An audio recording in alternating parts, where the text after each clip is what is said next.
Você já assistiu um filme se perguntando qual é a diferença entre a ficção e a realidade, como elas podem se relacionar? Bom, Stranger Things é um dos maiores fenômenos do século XXI, e se eu te falar que Platão conseguiu explicar a série há mais de 2000 anos atrás, e se eu te falar que tem muita realidade no meio de tanta ficção que Stranger Things proporciona, e se eu te falar que a realidade e a ficção não passam de uma mera metáfora? Bom, sinta-se confortável, pega uma pipoquinha e hoje eu vou te explicar a filosofia de Stranger Things e como essa série te enganou o tempo todo.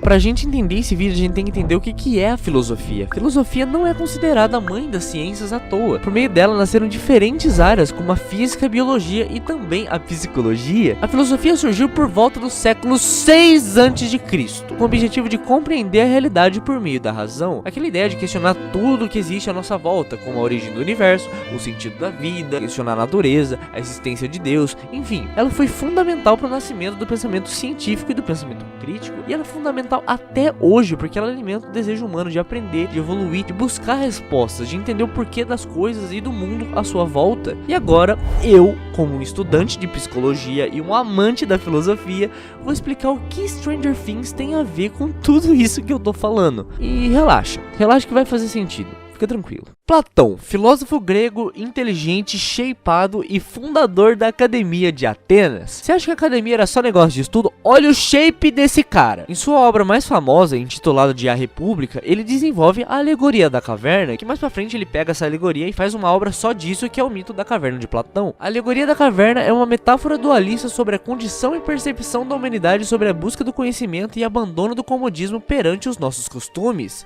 Tá, calma. Tá confuso?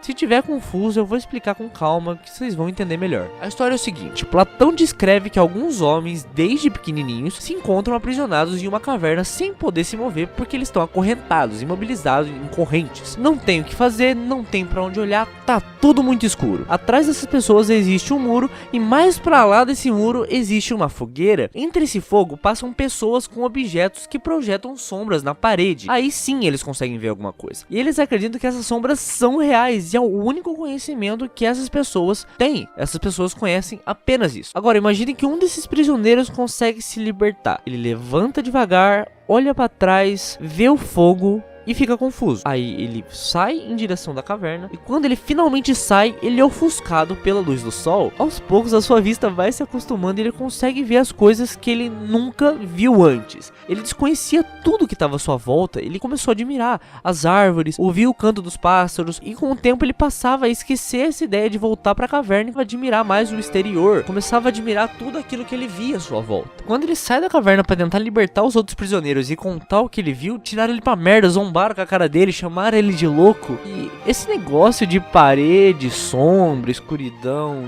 te lembra alguma coisa? Hawkins é a verdadeira caverna de Platão, uma cidade que parece ignorar a influência do mundo invertido, e essa é a realidade escondida fora da caverna. Algo que tá além da percepção comum. As sombras nas paredes podem ser representadas pelos laboratórios da cidade, a manipulação do governo sobre a cidade e dos monstros que uns podem ver e os outros não podem ver. Will é o prisioneiro que saiu da caverna, que se libertou das correntes, que teve as visões, os sonhos, as percepções. Ele tenta falar com todo mundo, ele não é compreendido, ele é rejeitado, ele é ignorado, ele é taxado como louco, ele não é compreendido, ninguém sabe o que tá acontecendo. Então a gente entende que Hawkins é a alegoria da caverna. Hawkins é a verdadeira caverna de Platão. Carl Jung não é só um dos maiores nomes da psicologia. Ele foi discípulo de Freud e criou a psicologia analítica ou psicologia junguiana, chame do que quiser. Ele deixou um legado muito grande que não influenciou só na psicologia, influenciou também a filosofia, a arte e até mesmo a cultura pop. Como discípulo do Freud, ele bebeu muito da fonte dos conhecimentos que ele adquiriu nesse tempo. E também, igual o Freud, ele dividiu a mente humana ou a psique humana em 3 partes: a consciência, o inconsciente pessoal e o inconsciente coletivo. A consciência é aquela noção percepção que você tem sobre você mesmo e o mundo ao seu redor. O inconsciente pessoal é o conjunto de memórias que você já não tem mais acesso porque elas foram esquecidas, e o inconsciente coletivo é mais profundo ainda. É como se fosse uma memória ancestral, instintos, percepções, algo que já nasce com a gente, que vem de percepções, que vem de geração em geração, e é dentro desse inconsciente coletivo que nasce o conceito dos arquétipos. Os arquétipos são moldes que influenciam a maneira que a gente enxerga o mundo. Sabe aquela história do sábio, que ele é velho, barbudo, do herói forte, corajoso e da princesa delicada? Esses personagens não são meras invenções da cultura pop, eles vêm de algo muito mais antigo, uma estrutura simbólica, uma estrutura que já vem de geração em geração. Mas nem todo arquétipo representa algo bonito. Existe o arquétipo que é o lado contrário disso tudo, que é o arquétipo da sombra. A sombra é tudo aquilo que a gente prefere esconder, nossos medos, traumas, inveja, raiva, intolerância, tudo que a gente não quer encarar, tudo que a gente não quer mostrar. E quanto mais a gente reprime, mais forte ela fica. Na sociedade acontece a mesma coisa. Quando um grupo ou cultura tenta fingir que certos problemas não existem, seja violência, disseminação, preconceito ou qualquer outra coisa, essa sombra coletiva começa a crescer. É o lado obscuro da humanidade tomando forma. Sabe aquela ideia de pregar paz enquanto financia a guerra, ou exaltar a liberdade enquanto reprime quem pensa algo diferente? Tudo isso é a sombra agindo, tanto no individual, tanto no coletivo. E é aí que a gente consegue conectar tudo isso com Stranger Things. O mundo invertido representa exatamente esse inconsciente coletivo, um reflexo distorcido dos medos e traumas dessas pessoas de Hawkins. As criaturas, esses monstros, são os próprios traumas dessas pessoas. O próprio Vecna. O Vecna, em especial, é a personificação da sombra. Ele se alimenta da dor, da culpa, de todo o sofrimento que Hawkins tenta ignorar. Todos esses monstros, esses sumiços, de tudo isso. E quanto mais as pessoas fingem que nada tá acontecendo, tá tudo de boa, mais forte esse monstro se torna, sabe? No final de tudo, o que Stranger Things mostra é o que Jung já dizia, é que a sombra, ela não pode ser destruída. Ela precisa ser reconhecida, integrada. Na verdade, o problema mesmo não é a sombra. O problema é fingir que ela não existe. Esse é o maior problema de Hawkins. Pra você que tá me assistindo, o que é liberdade? É voar? Viver sem preocupação, fazer o que bem entender? Para cada um de nós existe uma concepção de liberdade, mas como definir liberdade? Afinal, todo mundo quer ser livre, mas ninguém quer pagar o preço da liberdade. Mas se libertar de quê? A gente passa a vida toda correndo atrás de um conceito que nem sabemos definir direito. O que é liberdade? Parece que nós queremos nos libertar da própria liberdade. Você viu como é um paradoxo? Jean-Paul Sartre dizia que o homem está condenado a ser livre, mas por que condenado? Bem, Sartre acredita que ser livre não consiste em algo leve, algo tranquilo, mas algo extremamente complicado. Para o Sartre, não existe destino, um propósito de Deus ou coisa do tipo. Nós somos meros seres vazios e nós só existimos por conta das nossas escolhas. Abre aspas. A existência precede a essência, ou seja, não devemos culpar nossos pais, o governo, Deus, ficar jogando a culpa em terceiros, porque a responsabilidade é nossa, das nossas próprias escolhas. Você já ouviu aquela frase do Pequeno Príncipe que tu és eternamente responsável por aquilo que cativas? Nesse contexto é mais sobre uma responsabilidade afetiva, uma responsabilidade, um relacionamento seu com você mesmo. A diferença aqui é que Sartre pensa que somos eternamente responsáveis por aquilo que fazemos e também das relações que criamos com outras pessoas. Vai, agora tu pensou que eu joguei Pequeno Príncipe no ar do nada, né? Achando que não ia ter referência nenhuma. Vai, achou errado, otário. Bom, pensa aqui comigo. Se somos livres, todos nós podemos escolher o que fazer. E somos culpados justamente por não fazer essas respectivas coisas. Sabe, viver no automático, ficar se culpando, culpar a sociedade. Isso para Sartre é um conceito de má fé. Fingir que não somos livres justamente para não lidar com as consequências. Sartre diz que a verdadeira liberdade é fazer o que não se quer. Mas isso não é contraditório? Não. Nem um pouco. O buraco é muito mais embaixo que isso. Como somos livres o tempo todo, automaticamente o pensamento que não temos escolha é uma escolha. A omissão, ela é uma escolha. Escolher não escolher é uma escolha. A liberdade não é confortável. Como ele mesmo diz, somos o que fazemos com o que fizeram de nós. Mas como relacionar tudo isso com Stranger Things? Vamos pegar o Mike de exemplo. Ele vive uma vida normal, até conhecer a Eleven, onde ele se encontra em algumas situações que podem colocar os amigos dele e a família dele em risco. Ele decide proteger e ajudar a qualquer custo. Igual Sartre diz, não existe escolha neutra. Até quando ele tenta fugir do que tá acontecendo, é uma escolha. Outro personagem que se encaixa perfeitamente nesse caso é a Joyce. Na primeira temporada, ela se recusa a acreditar que o Will tá morto. Todo mundo chama ela de louca, mas mesmo assim ela vai em busca do filho até o fim. E a parte da má fé que Sartre apresenta também, que é a de fugir das próprias responsabilidades, é o Hopper, que se evita se envolver no máximo possível dos problemas da Eleven, fica ali bebendo, esquece a menina no quarto, lá tranca a menina no quarto. Mas quando ele assume de verdade a responsabilidade de proteger a Eleven, que ele vê que a responsabilidade dele é proteger a 11, pronto. Ele assumiu sua própria liberdade e a sua responsabilidade, fazendo de tudo para proteger a Eleven. Essa é a liberdade para Sartre, mas e a sua? Qual é o seu conceito de liberdade? Friedrich Nietzsche é um dos autores mais influentes da história da filosofia. Durante toda a sua vida publicou diversas obras que demoraram décadas para serem analisadas e ganharem o impacto mundiático que ele realmente tem. Nietzsche é conhecido por suas ideias complexas e por ser um completo de um maluco biruta das ideias. Algo que, se é difícil hoje de ser analisado, imagina na época. E isso foi um problema muito grande porque dificultou por muito tempo a aceitação das suas ideias no mundo acadêmico. Ficou esse entrave no meio aí, sabe? O Nietzsche ele criticava muito as tendências da sua época. Criticava a moralidade tradicional, a religião, a cultura, a ciência, enfim. Ele é uma das figuras mais controversas da história da filosofia. Na sua obra, Além do Bem e do Mal, de 1886, ele disse a seguinte frase: quem com monstros luta deve velar porque, ao fazê-lo, não se transforme também em um monstro. E, se tu olhares muito por muito tempo para o abismo também olha para dentro de ti. Mas o que seria esse abismo? O abismo de Nietzsche não é um abismo físico, não é um abismo literal. O abismo que ele diz aqui representa todo o mal do ser humano, o mal do mundo, o vazio existencial, o lado sombrio do ser humano. Nietzsche procura nos alertar sobre o perigo de enfrentar todo esse mal pra gente não se perder no caminho, porque a gente pode perder a nossa esperança, absorver esse mal e o pior de tudo, se tornar tudo aquilo que a gente combate, tudo aquilo que a gente é contra. O Nietzsche, ele representa muito o vazio existencial. Ele viveu numa época onde a religião já estava perdendo muita força e já não era mais a principal explicação do mundo. Por isso a criação da sua filosofia, que a gente conhece hoje como niilismo. Toda a sua angústia amargurada, refletindo que a vida não fazia mais sentido e tal, ali que ele começou a jogar suas ideias. E Stranger Things, onde ele entra em tudo isso? Stranger Things é a metáfora perfeita do abismo representada pelo mundo invertido. Ao decorrer das temporadas não dá mais pra ignorar, é necessário enfrentar esse abismo, literalmente enfrentar, mudando completamente os personagens, tanto pro bem, tanto pro mal. A Eleven, por exemplo, ela carrega uma sombra dentro de si, raiva, vingança. Ao enfrentar esses monstros do mundo invertido, ela luta pra não se tornar um deles, sabe? É isso que Nietzsche quis dizer. O Vecna, por exemplo, é o abismo encarnado. Quando ele era humano, ele olhou pro vazio, o vazio olhou ele de volta e transformou ele num monstro. Ele mesmo acredita na ideia do niilismo de Nietzsche. Por isso que ele age como um juiz, onde só a justiça dele importa, só as vontades dele importam. O outro também é o Hopper, que foi destruído por conta desse mal. No começo, ele só agia como um policial normal, um policial qualquer, enfrentando os perigos diários, né, prendendo bandidos, caralho.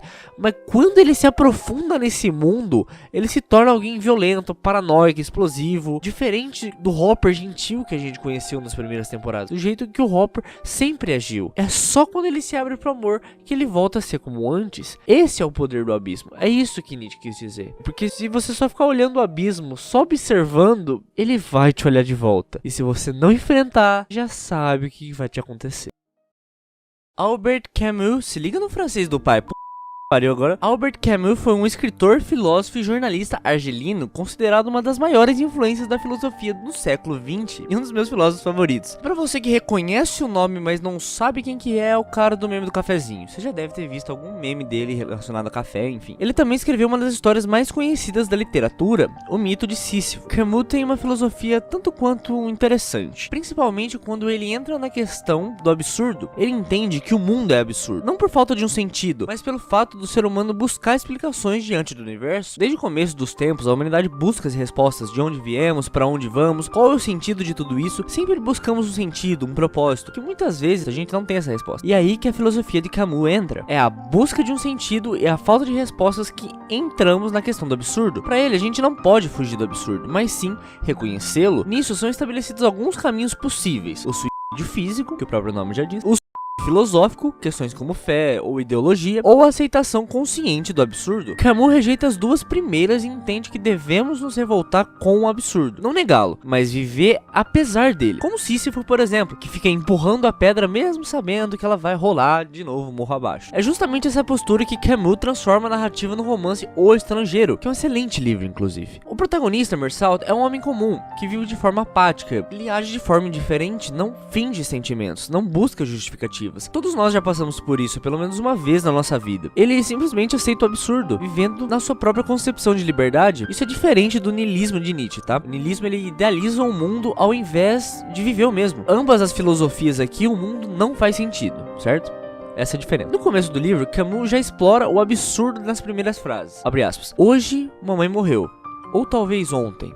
Não sei bem, fecha aspas. O protagonista se mostra uma pessoa fria, sem sentimentos. Ele não sabe o que é a dor. Ele não atribui significado à morte da mãe. Ele abraça completamente o absurdo. Ao longo da narrativa, Meursault vive uma rotina normal, faz coisas normais. Ele trabalha, come, dorme, enfim. Mas ao decorrer da história, ele chega em algum momento que ele mata um cara no meio da praia. Sem motivo nenhum. Ele só mata um cara no meio da praia. Depois ele foi condenado por esse crime e o que assustou a sociedade não foi só o crime, mas a frieza dele. Com isso, ele foi condenado à morte por guilhotina. Meursault compreende que a vida e a morte são ambas destrutivas de sentido, e que a única opção dele é aceitar. Ele entende que foi plenamente feliz durante a vida, por ter apreciado o mundo do jeito que ele é. Essa é a sua concepção de liberdade. É a analogia moderna de Sísifo. Independente de mitos ou realidade, Camus nos convida a reconhecer o absurdo. Tá, e o que o absurdo tem a ver com Stranger Things? O Hopper é o principal exemplo disso. É um homem destruído pela perda, mergulhado na culpa. Ele começa a lutar contra esses monstros, mesmo sem saber se vai vencê-los, porque essa é a realidade que ele precisa encarar. A ideia aqui não é vencer o absurdo. Muita gente confunde isso. É justamente olhar pra ele, entendê-lo, enfrentar. Mesmo assim, a Eleven também no começo ela não procurava respostas. Ela não compreende o mundo à volta dela. Mas ao decorrer das temporadas, ela se dá conta da realidade que ela se encontra. Camus diz que o verdadeiro ato de revolta é viver exatamente o que ela faz. Ela resiste, não vive só por viver. Ela é o exemplo perfeito dessa resistência. Hawkins é uma cidade baseada em traumas. Mesmo luta após luta, trauma após trauma, esses monstros voltam para destruir a cidade. Mas mesmo assim os personagens continuam lutando, mesmo os problemas voltando e cada vez mais ameaçadores. Camus disse que devemos imaginar Sísifo feliz, mesmo que seus esforços fossem inúteis, ele teria liberdade para tal. Talvez o verdadeiro inimigo de Hawkins seja o absurdo. A mensagem da série é a mesma de Camus: resistir, continuar tentando, é sobre o caos, quando o amor nasce no medo, na dor, na vontade de tentar mais uma vez. Tem uma frase do Camus que diz, abre aspas, no meio do inverno aprendi finalmente que havia em mim um verão invencível, fecha aspas. Ou seja, existe um motivo para viver, um porquê existir e continuar tentando. E para encerrar meu raciocínio aqui, vou deixar uma frase que define muito o raciocínio de Camus, uma frase de Viktor Frankl, um psiquiatra austríaco sobrevivente do Holocausto e autor de um dos melhores livros que eu já li na minha vida, Em Busca do Sentido da Vida. Abre aspas. O importante não é encontrar o sentido da vida, mas viver de tal forma que o próprio viver se torne o sentido.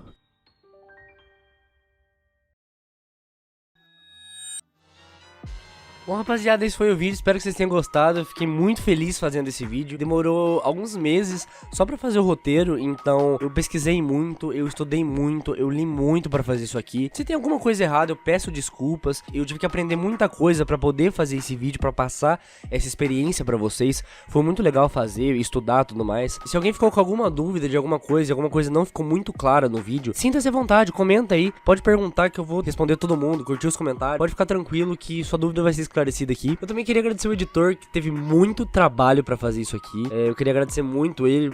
Se não fosse ele, esse projeto não ganharia vida, não teria forma. Irmão, muito obrigado. Sinta-se à vontade pra colocar seu trabalho aí, seu arroba. Fica à vontade pra compartilhar o seu trampo aí, sensacional. Eu queria agradecer vocês, porque não só atingimos 10 mil inscritos, como também agora temos Seja Membro. Agora vocês podem ajudar esse canal a continuar se mantendo, porque infelizmente eu não consigo trazer sempre conteúdo com essa qualidade pra cá, mas eu pretendo trazer mais vezes. Com a ajuda de vocês, a gente pode fazer isso. Com o membro Jovem Padawan, você tem esses benefícios aqui, acesso antecipado a vídeos novos, vocês vão acompanhar todo o processo do canal. E tudo isso por apenas R$4, é menos de uma coquinha gelada. E se você não for tão pão duro desse jeito, você pode ser um membro Mestre Jedi, que com só R$8, é menos que uma coxinha e uma Coca-Cola no seu mês. Você tem todos os benefícios do Jovem Padawan, mais alguns como o seu nome no vídeo, interações nas redes sociais, transmissões ao vivo, vídeos exclusivos. E se a gente bater 8 membros nesse Mestre Jedi, a gente pode fazer um grupo no Discord, Telegram, WhatsApp, enfim, pra gente fazer essa comunidade ficar mais ativa, pra gente falar sobre filme, falar sobre coisas que a gente gosta. Bom, e é isso. Eu queria agradecer vocês, foi muito legal fazer esse vídeo.